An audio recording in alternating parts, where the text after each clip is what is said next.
Բարև ձեզ, 6 News-ի եթերում լուրերի թողարկումն է, օրվա թեմաները նախ համառոտ։ Կոտայքի մարզի վարելահողերի 74%-ը չի ոռոգվում, Նիկոլ Փաշինյանը Կոտայքի մարզպետարանում խորհրդակցություն է անցկացրել։ Ադրբեջանցիները Մարտակերտի Նոր Ղազանչի գյուղի տարածքում կրկին առաջ են եկել։ Նարեկ Մկրտչյանի պատգամավորական լիազորությունները դադարեցված են։ Արա Այվազյանն ընդունել է Ճապոնիայի նորանշանակ դեսպան Ֆուկուշիմա Մասանորիին հավատարմագրերի պատճենը հանձնելու կապակցությամբ։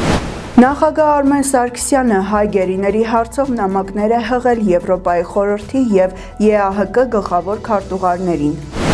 Քաղաքացիական պայմանագիր կուսակցությունը չի փնտրում վարչապետի այլընտրանքային թեկնածու։ Հայաստանն ու Իրանն ունեն երկկողմ հարաբերությունների մեծ օրակարգ։ Մհեր Գրիգորյանն ընդունել է Հայաստանի Հանրապետությունում Իրանի Իսլամական Հանրապետության դեսպան Աբբաս Բադախշան Զոհուրիին։ Վարչապետի ժամանակավոր պաշտոնակատար Նիկոլ Փաշինյանը Կոտայքի մարզպետարանում խորհրդակցություն է անցկացրել, որի ընթացքում անդրադարձ է կատարվել տարածքային համաչափ զարգացմանը, ժամանակակից գյուղատնտեսության ձևավորմանը, այդ թվում ինտենսիվ այգիների հիման, կաթիլային ոռոգման համակարգերի տեղադրման ուղղությամբ կառավարության նոր նախաձեռնությանը, սուբվենցիոն ծրագրերի խթանմանն ու մի շարք այլ հարցերի։ Այս մասին Նիկոլ Փաշինյանը Facebook-յան իր էջում տեսանյութ է հրապարակել։ Բարև ձեզ, հարգելի գործընկերներ,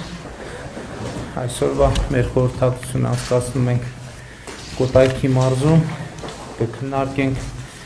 մարզի սոցիալ-տնտեսական խնդիրները և մեր անելիքները։ Մինչ այդ ես ուզում եմ ներկայացնել վիճակագրությունը, որը ըստ էության հատուկ է Հայաստանի բոլոր մարզերին, ըստ էության Կոտայքի մարզում վարելահողերի միայն 37%-ն է մշակվում, այսինքն հողերի մեծամասնությունը շարունակում է մնալ չմշակված և սա հիմնարար խնդիր է Հայաստանի Հանրապետության և Կոտայքի մարզի համար նույնպես մեր հանրապետությունում ընդհանրապես միայն երկու մարզում է, որ մշակվում է մարզի վարելահողերի 50%-ից ավելի։ Արարատի մարզը և Արմավիրի մարզը, մնացած մարզերում գործնականում վարելահողերի 50%-ը, 50 և ավելի տոկոսը չի մշակվում և այս առումով ես կարծում եմ, որ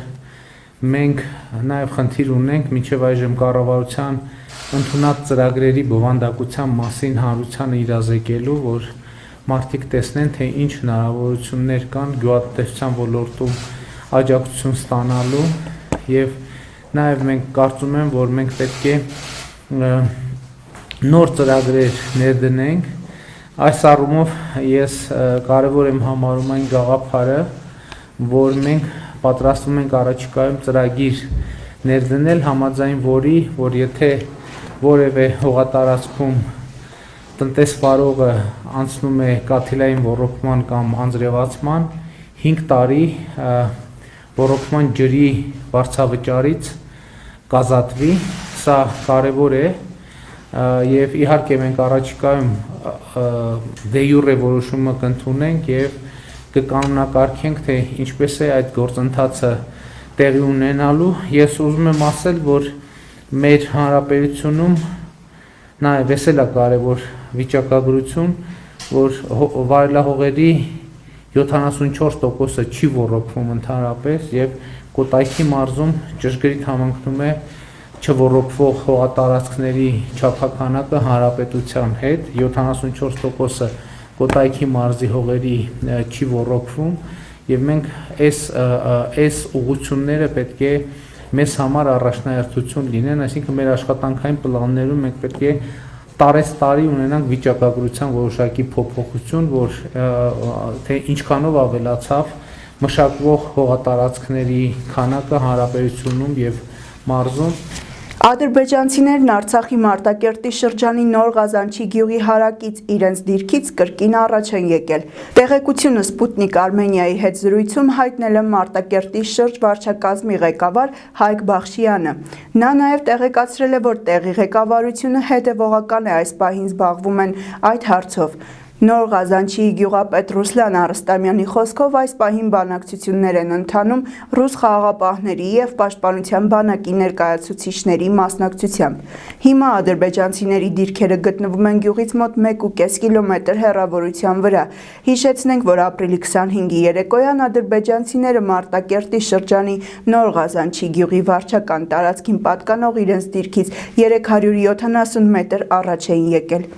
Բանակցությունների արդյունքում ադրբեջանցիներն ապրիլի 27-ին առավոտյան իրենց դիրքերը նույնչափ հետ էին տվել։ Ազգային ժողովի նախագահ Արարատ Միրզոյանը ստորագրել է Ազգային ժողովի պատգամավոր Նարեկ Մկրտչյանի պատգամավորի լիազորությունները դադարած համարելու մասին արձանագրությունը, հիմք ընդունելով պատգամավորի հրաժարականի մասին դիմումը և առաջնորդվելով Ազգային ժողովի կանոնակարգ սահմանադրական օրենքի 154-րդ հոդվածի առաջին մասով 6-րդ կետի պահանջով դադարած համարել «Իմ քայլը» կուսակցությունների դաշինքի թիվ 6 ընտրատարածքի տարածքային ընտրական ցուցակով ընտրված պատգամավոր Նարեկ Մկրտչյանի պատգամավորի լիազորությունները, ասված է հաղորդագրությունում։ Ապրիլի 28-ին Արա Այվազյանն ընդունել է Ճապոնիայի նորանշանակ դեսպան Ֆուկուշիմա Մասանորիին հավատարմագրերի պատճենը հանձնելու կապակցությամբ։ Շնորհավորելով նորանշանակ դեսպանին պատասխանատու պաշտոնը ստանձնելու կապակցությամբ Արա Այվազյանը համոզմունք է հայտնել, որ դեսպան Մասանորիին իր արդյունավետ աշխատանքով կնպաստի հայ-ճապոնական բազմաոլորտ համագործակցության զարգացմանը և երկկողմ օրակարգի հարստացմանը։ Զրուցակիցները վերահաստատել են փոխադարձ պատրաստակամությունը համատեղ ջանքեր գործադրել ավանդական բարեկամական հարաբերությունների առավել ամրապնդման ուղղությամբ։ Արա Այվազյանն իր խորին շնորհակալությունն է հայտնել ճապոնական կողմին COVID-19 համավարակի դեմ պայքարում, ինչպես նաև թուրք-ադրբեջանական ագրեսիայի հումանիտար հետևանքների հասցեագրման ուղղությամբ ցուցաբերված աջակցության համար։ Նախարարի պաշտոնակատար Արա Այվազյանը և Ճապոնիայի նորանշանակ դեսպանն անդրադարձել են տարածաշրջանային կայունության և անվտանգության մի շարք հարցերի։ Նախագահ Արմեն Սարգսյանը նամակներ է հղել Եվրոպայի խորհրդի գլխավոր քարտուղար Մարիա Պեյչինովիչ Բուրիչինին և Եվրոպայի անվտանգության և համագործակցության կազմակերպության գլխավոր քարտուղար Հելգա Մարիա Շմիդին։ Նա ընդգծել է, որ Հայաստանը աջակցություն է ակնկալում միջազգային գործընկերներից Ադրբեջանի կողմից պահվող բոլոր հայ ռազմագերիների և քաղաքացիական անձանց շուտապույտ վերադարձի հարցում։ Նախագահը չափազանց կարևոր է համարել, որ գերության մեջ գտնվող բոլոր ռազմագերիների և քաղաքացիական անձանց փոխանակումն իրականացվի բոլորը բոլորի դիմաց սկզբունքի կիրառմամբ, որն արհամարհվում է Ադրբեջանի կողմից։ Արմեն Սարգսյանը կոչ է արել միջազգային մարդասիրական իրավունքին ձեռնարկել բոլոր անհրաժեշտ միջոցները ռազմագերիների և քաղաքացիական անձանց անհապաղ ազատ արձակումը և անվտանգ վերադարձն ապահովելու համար։ Քաղաքացիական պայմանագիր կուսակցությունը չի փնտրում վարչապետի այլընտրանքային թեկնածու, որը կփոխարինի Նիկոլ Փաշինյանին։ Այս մասին խորհրդարանում հայտնել է Ազգային ժողովի նախագահ Արարատ Միրզոյանը։ Հարցին արդյոք կուսակցությունը փնտրում է վարչապետի այլընտրանքային թեկնածու, Միրզոյանը պատասխանել է, որ ոչ։ Այսօր Ազգային ժողովի արտահերթ նիստում 75 կողմ, 1 դեմ և 0 ձեռնպահ ձայներով ընդունվել է քրեական օրենսգրքում վարչական իրավախախտումների վերաբերյալ օրենսգրքում և քաղաքացիության մասին օրենքում փոփոխությունների փաթեթը և հարկային օրենսգրքում փոփոխության նախագիծը։ Ազգային ժողովի պատգամավոր Վահագն Հովակիմյանը պատասխանելով Կարեն Սիմոնյանի հարցին ասել է, որ նախագիծն ուժի մեջ է մտնելու սահմանադրությամբ նախատեսված ժամանակահատվածում, որից հետո հավելել է, որ հարցը չի վերաբերում որոշման նախագծին, այլ բուն փաթեթներին։ Ես կարող եմ ասել ուղղակի այնտեղ սահմանադրությամբ նախատեսված ժամկետները կարող եք հաշվարկել դուք։ Ընդունում առաջին երկրորդ ընթերցում ընդունումը ինչպես ԱԺ կանոնակարգով նախատեսված է, հետո դրանից հետո արդեն ինչպես սահմանադրությամբ նախատեսված է, այսինքն նախագահն է ստորագրում, երբ է նախագահը ստորագրման հաջորդ օրվանից ուժի մեջ է մտնում կամ նախագահը չի ստորագրում եւ այլ, այսինքն այդ գործընթացը կարգավորված է սահմանադրությամբ։ Դուք դա կարող եք ուղղակի բացել սահմանադրությամբ ձեր ցանկալի, այսպես տարբերակներով հաշվարկել։ Համազած Դանիելյանն էլ առաջարկել է պարզաբանել ավելի մատչելի եւ հանրային ձևով, թե ինչու է կարեւոր, որ նախագիծն ազգային ժողովի կողմից ընդունվի եւ ընդունվելուց հետո ինչ սցենարներ են սպասվում։ Վահագն Գրիգորյանը նշել է, որ սրանք այն կարգավորումներն են, որոնք անհրաժեշտ են գալիք ընտրություններն ազատ, արդար եւ մրցակցային կազմակերպելու համար։ Շնորհակալություն, պարոն Դանիելյան։ Տեսեք, ես իրականում ծրագրում էի իմ արդեն բուն փաթեթը ներկայացնելուց այս հրատապության, այսինքն ամեն դրույթի հրատապությունը ավելի առարկայական ներկայացնելու համար, որովհետև դա վերաբերում է այս փաթեթի բովանդակության, որովհետեւ ավելի տեսանելի լինի։ Այո, դուք շատ ճիշտ եք նկատում, որ այս կարգավորումները այն կարգավորումներն են, որոնք որ անհրաժեշտ են գալիք արտահերթ ընտրությունների ավելի ազատ, արդար եւ մրցակցային կազմակերպելու համար։ Այսինքն մեծ այս փաթեթը ներառված է մեծ ընտրական օրենսգրքի փաթեթում եւ այնտեղից հանվել են այն կարգավորումները, որոնք որ անհրաժեշտ են, որպեսզի օր առաջ ընդունվեն, որպեսզի առաջկա արտահերթ ընտրություններին դրանք այլևս որպես օրենք գործեն, որպեսզի ընտրությունները լինեն ավելի ազատ, արդար եւ մրցակցային։ Ազգային ժողովի падգամավոր Արման Բաբաջանյանն էլ նշել է, որ չի կարծում, որ կարող է անցկացվել ազատ, արդար եւ թափանցիկ ընտրություններ, որովհետեւ ընտրական process-ում ներգրավել են քաղաքական որոշ գործիչներ եւ շրջանակներ, ովքեր շատ հեռու են նման ընտրություններ կազմակերպելուց։ Սրբոյի Գրիգորյանը ներողություն խնդրելով, որ շեղվելու է թեմայից, խոսել է Սյունիքից։ Նրա խոսքով Հայաստանը հիմա պետք է Արցախը Հայաստանին միավորելու քայլերով զբաղված լինի, մինչդեռ Սյունիքը տարանջատելու փորձեր են նկատվում։ Հարգելի նախագահություն, հարգելի գործընկերներ, հայցում եմ ձեր ներողամտությունը, որովհետև շեղվելու եմ թեմայից։ Սյունիքը դարձել է Հայաստանի կիզակետը։ Ես հասկանում եմ բոլոր պատճառները, թե ինչու ենք այսպես ազգովի դարձել Սյունիքագետ, բայց մի շատ կարևոր բան մենք անտեսում ենք։ Սյունիքը մեր ոչ թե պառակտող աշխարհամասը պիտի լինի Հայաստանի, այլ առնվազն հիմա միավորող։ Ալիևյան նկրտումների ֆոնին որոշ ուժեր շարունակում են պրկված պահել մեր քաղաքացու նյարդերը, կեղծ լուրեր տարածել Սյունիքի մասին, փորձելով ահաբեկիչ նոտաներ ուղղել Սյունիք։ Ու դա անում են հայրենասիրական լոզունգներով։ Ձեր ահաբեկիչ նոտաները, հարգելիներս, փշրվում թափվում են հենց զանգերի մոտ։ Ձեր էժան ինքնահաստատումներով հեռու մնացեք Սյունիքից։ Մենք հիմա պետք է որ Արցախը Հայաստանին միավորելու քայլերով զբաղված լինենք, մինչդեռ Սյունիքը տարանջատելու փորձեր են արվում։ Եթե ձեր հաշվարկները այն է, որ մարդիկ կորցրել են իրենց հիշողությունը, գուցե այդտեղ էլ սխալվում եք։ Տարիներ շարունակ նաև Սյունիքում իշխանական բոլոր լծակներով մարդկանց ստիպել են անել այն, ինչ ուզել են։ Մարզպետարանից մինչև տիմ են ստիպել։ Այո, ինձ էլ են աշխատանքից ազատել միայն նրա համար, որ հանդգնել էի դեմ կանգնել պարտադրանքին ու չընտրել ազգային ժողովի իրենց ասած падգամավորի թեկնածուին։ Բայց բռնությունը չի կարող երկար ճանապարհ գնալ։ Ուր են հիմա պրիմիտիվ բռնակալները։ Իսկ ես ահա այստեղ եմ, ազգային ժողովի թիվ 1 ամբիոնի մոտ։ Մենք բոլորս լավ հիշողություն ունենք։ Ու մենք պետք է տեր կանգնենք մեր ազատություններին, մեր արժանապատվությանը, մեր երկրին։ Պետք է վերադառնանք առանց հայհոյանքների կյանքի։ Մեր երեխաներին պետք չէ հայհոյանքների խրախճանք։ Պետք է խաղաղություն, անվտանգություն է պետք։ Իսկ դրանք ներքին պրիմիտիվ կռվշտոցներով դրանց մենք չենք կարող հասնել։ Մենք լավ հիշողություն ունենք։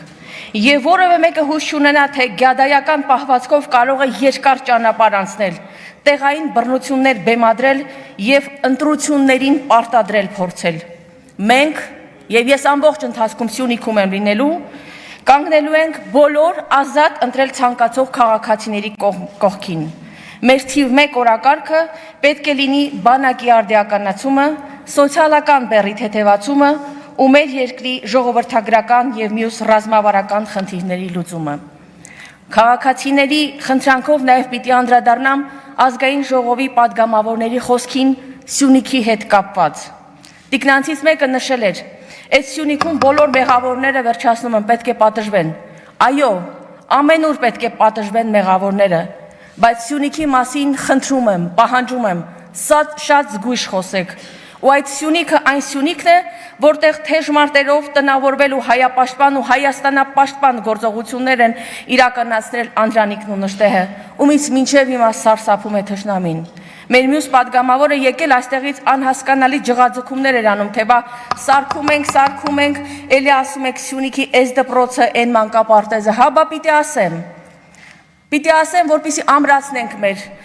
սահմանամերձ բնակավայրերը։ Եվ լավ է, որ ինձ այսպես եք ճանաչում, Սյունիքի եւ սահմանամերձ բնակավայրերի խնդիրների նկատմամբ պահանջատեր, ոչ թե էժան սկանդալներով հայտնի դարձող։ Շնորհակալ եմ։ Լիլիթ Մակունցն իր ելույթում ընդգծել է, որ յուրաքանչյուր մարմին ունի ընտրությունների հետ կապված լիազորությունների իր շրջանակը։ Ազգային ժողովի իշխանական քաղաքական մեծամասնության, ինչպես նաև ընդդիմության լիազորությունների մեջ է մտնում լավագույն օրենսդրություն ստեղծելը եւ ունենալը, որպիսի հնարավոր լինի կազմակերպել արդար եւ թափանցիկ ընտրություններ։ Ազգային ժողովի մեծարգո նախագահ, հարգելի գործընկերներ, քանի որ մեր գործընկերների կողմից այստեղ հարցեր հնչեցին,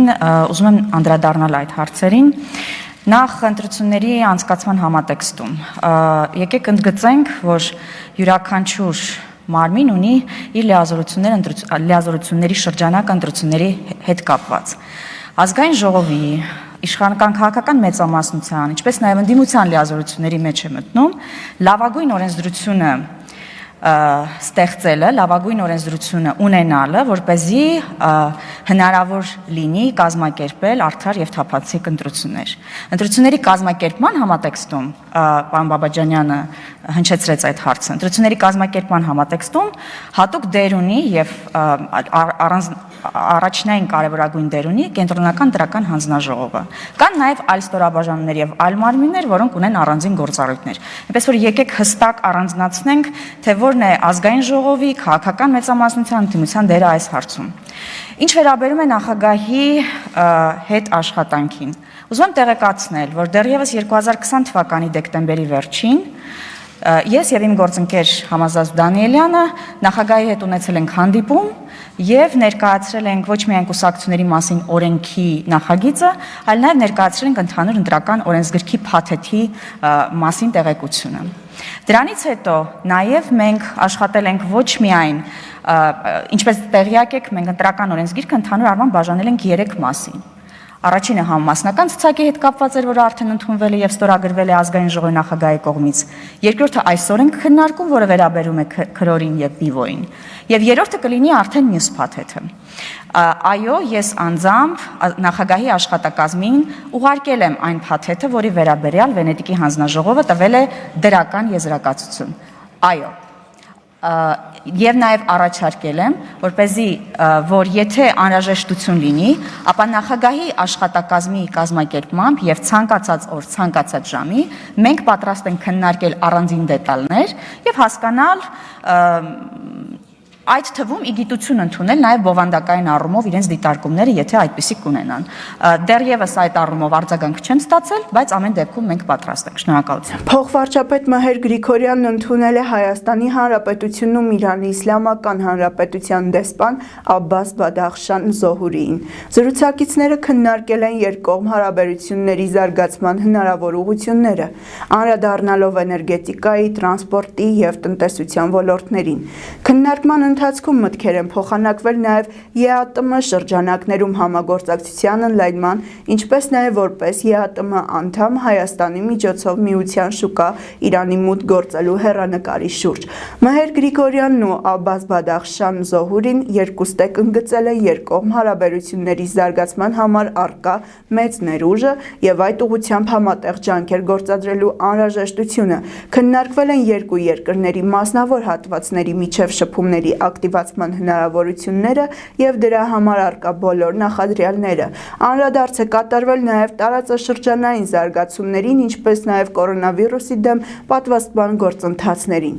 Ապրիլի 28-ի դրությամբ հաստատվել է կորոնավիրուսային հիվանդությամբ ընդհանուր 214,872 դեպք, որոնցից 196,289 առողջացած, 4,071-ը մահվան ելքով։ Կորոնավիրուսային հիվանդությամբ այս պահին փաստացի բուժում է ստանում 13,503 պացիենտ։ Ընդհանուր առմամբ կատարվել է 974,776 թեստավորում, 3 կատարվել է 4,807 թեստավորում, որից հաստատվել է կորոնավիրուսային հիվանդության 808 նոր դեպք։ Ունենք 588 առողջացած եւ 13 մահվան դեպք։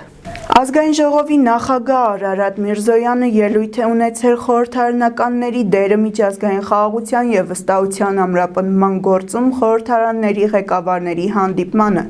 Իր ելույթում Արարատ Միրզոյանն ընդգծել է, որ արագ փոփոխվող աշխարհում միջազգային համագործակցությունը, որը հիմնված է վստահության վրա, հանդիսանում է համաշխարհային հանրության առջև ծառացած խնդիրների լուծման ամենակարևոր եւ արդյունավետ միջոցը։ Խորհրդարանականները, որպես իրենց ժողովուրդների ընտրված ներկայացուցիչներ ունեն ամենակարևոր գործառույթները նպաստելու միջազգային խաղաղության եւ վստահության ամրապնդման գործընթացներին, որոնք իհարկե հիմնված են ներառական եւ կառուցողական երկխոսություն ապահովելու խնդրի վրա,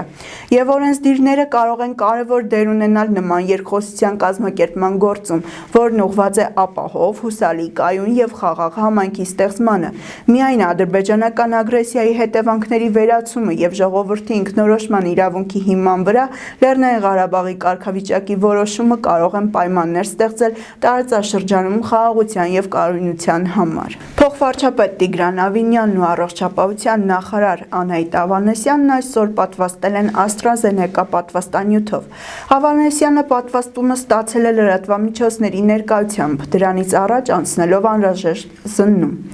Այնուհետև Տիգրան Ավինյանն ու Անահիտ Ավանեսյանը զրուցել են լրագրողների հետ։ Մանրամասները տեսանյութում։ Այսօր մենք հանրային իրազեկման շաբաթվա շրջանակներում սեփական օրինակով ցույց ենք ուզում տալ, որ պատվաստումները կարևոր կանխարգելիչ միջոցառում են, որոնք որ պետք է օգնեն մեզ ուրեմն հաղթահարել COVID-19 հիվանդությունը եւ ի վերջո վերադառնալ բնականon կյանքի։ Ես շնորհակալություն եմ հայտնում պարոն Ավինյանին, որ եւս համաձայնեց այս շաբաթվա ընթացքում հանրային կերպով եւս պատվաստվելով։ Շնորհակալություն Տիկին Ավանեսյան, կարծում եմ պատվաստման գործընթացը այս տարվա կարևորագույն գործընթացներից մեկն է եւ այլ պատվաստման տեմպերը էականորեն ազդելու են տարբեր երկրներում ներքին կարգավորումների, туриզմի, այլ երկրների հետ հարաբերությունների եւ առհասարակ տնտեսական իրավիճակի վրա եւ միանշանակ մեր քաղաքականությունը պետք է լինի հնարավորինս շատ մարդկանց համոզել, խրախուսել, որպեսզի COVID-19-ի դեմ պատվաստման գործընթացին մասնակցեն։ Մենք Տիկին Ավանեսյանի հետ այսօր պատվաստվեցինք AstraZeneca պատվաստանյութով եւ հաջորդ չափաբաժինը երևի թե 2 ամիս հետո պետք է ստանանք եւ որքան որ ինձ հայտնի է նաեւ առողջապահության նախարարի հրամանով պատվաստանյութը հասանելի է բոլոր պոլիկլինիկաներում 18 տարեկանից բարձր անձանց համար, այսինքն յուրաքանչյուր անձ իր ID-ով, իր անձնագրով, նախորդ պայմանավորվելով յուրաքանչյուր պոլիկլինիկայում կարող է գնալ եւ ստանալ պատվաստում։ Ես ուզում եմ նաեւ նշել, որ շատ կարեւոր է, որ մենք հնարավորինս այս տարվա ընթացքում աշխատենք մեծ քանակների պատվաստվողների պատվաստվելու ցանկություն ունեցողների քանակ ունենալ, որովհետեւ էականորեն դա նաեւ ազդում է COVID-ի թվերի վրա եւ ինչպես այլ երկրների փորձն է ցույց տալիս, նույն Իսրայելի, նույն Մեծ Բրիտանիայի պատվաստումների քանակը դրականորեն է ազդում եւ բավականին ցածր ցուցանիշներ են գրանցում այդ երկրները COVID-ի հետ կապված եւ նաեւ կուզենայի մեկ հարցի էլ անդրադառնալ, ընդհանրաբար պատվաստանյութերի վերաբերյալ անընդհատ տարատեսակ եւ տարաբնույթ մանիպուլատիվ տեղեկատվություններ են տարածվում, Հենց նույն այս օրինակով անկեղծ ասած մենք հատուկ ենք ընտրել AstraZeneca-ն, որովհետև երևի թե ամենաշատը հենց տվյալ պատվաստանյութի մասին է ամենաշատ շուտ լուրերը տարածվում, որքանով որ ինձ է հայտնի, մոտավորապես 200 միլիոն դեպքից ընդամենը այսպես ասած վատ դեպքեր եղել են ընդամենը մի քանի տասնյակ, որպեսզի համեմատական տանենք եւ հասկանանք 200 միլիոն դեպքով, եթե գնահատենք COVID-ով վարակվելը, դա շատ վախենալու մահվան ցուցանիշի կբերեր, եթե 2%-ով հաշվենք մոտ 4 միլիոն մարդու։ Այսինքն, այստեղ անհամեմատելի բաների մասին է խոսքը եւ հետեւապես մենք կարծում եմ միանշանակ կոչ ենք անում պատվաստվել եւ դրա համար բոլոր հնարավորությունները Հայաստանի Հանրապետությունում հիմա ստեղծված են։ Շնորհակալություն պարոն Ավինյան, ես կուզեի ասել, որ այո, մենք այս պահին ունենք հնարավորություն պատուհան պատվաստվելու եւ հետագա հաջորդիվ այսպես ալիքներից խուսափելու։ Կուզեի նշել, որ երկրագնդում տեսնում եք մի հատվածում ալիքները բարձրանում են, մյուս հատվածում իջնում են, բայց մենք անընդհատ տագնապի այսպես վիճակում ենք գտնվում, որովհետև ամեն ալիքի հետ հիվանդության ծանրությունը բարձրանում է, մեր մոտ համամասնությամբ ծայրահեղ դեպքերի թիվը ավելանում է, քանի որ շրջանառվում են զանազան շտամեր եւ այլ հանգամանքներից ելնելով էլ մենք օր առաջ պիտի կանխենք հիվանդացության տարածումը։ Կուզեի նաև նշել, որ հատուկ ինչու մենք փորձեցինք ընդլայնել շրջանակը, ես միշտ նշել եմ, որ ըստ պատվաստանյութի առկայության քանակների մենք պետք է հնարավորինս լայնացնենք ծավալը շրջանակները, թե ում ենք պատվաստում։ Եվ